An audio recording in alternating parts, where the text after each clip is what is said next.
Ouais, salut les copains, content de vous retrouver. Je vais t'expliquer en 59 secondes, en tout cas je vais essayer, attends, je vais essayer de pas d'écraser le gros. Le crack immobilier en 59 secondes. Donc qu'est-ce qui se passe? Ça fait 25 ans, 30 ans que le marché immobilier monte. Donc la psychologie veut que si ça fait 30 ans que ça fonctionne, ça va encore fonctionner à tout jamais. Voilà. Mais il y a un proverbe qui dit les arbres ne montent pas jusqu'au ciel. Donc là, on est arrivé à un sommet. Voilà, clairement, on est arrivé à un sommet. Et qu'est-ce qui se passe aujourd'hui? Les prix commencent à baisser, mais le marché se fige, le marché se bloque. Pourquoi le marché se bloque? C'est très simple à comprendre. Le marché va se bloquer parce que les acheteurs sont tricards, les banques ne prêtent plus, etc. Les taux, blablabla, l'inflation, les taux, les banques, ça prête plus. Et les vendeurs ne veulent pas vendre à perte. Bon, on a dépassé une minute, alors c'est bon. Les vendeurs ne veulent pas vendre à perte ou veulent pas vendre quelque chose à 450 000 qui est estimé à 480 000. Donc, ce qui se passe, le vendeur ne vend pas, l'acheteur n'achète pas.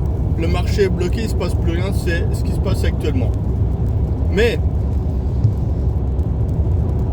si tu as plusieurs biens à vendre et que tu n'attends pas l'argent pour vivre, tu t'en bats les couilles d'attendre.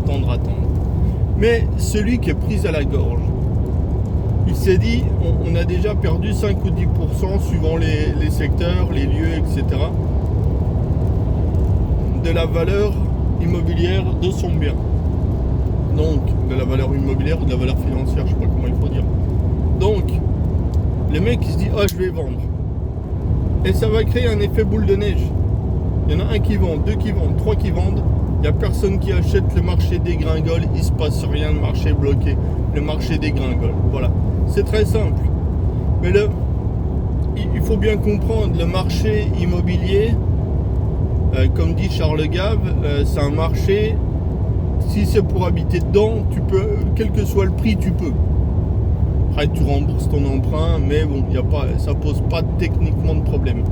Mais si c'est pour faire du Airbnb, de la spéculation, etc., là, ça commence à se compliquer. Voilà.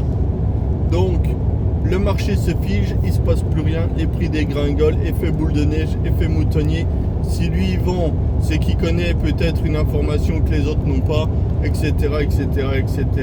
Et tout le monde va vendre au prix du marché, puis après tout le monde va vouloir se débarrasser des trucs. Voilà. Et surtout avec les diagnostics immobiliers là un peu bizarres, je pense que le gouvernement veut flinguer tout ce qui est investisseur immobilier. Voilà, tout simplement. Bon, c'est clair, non?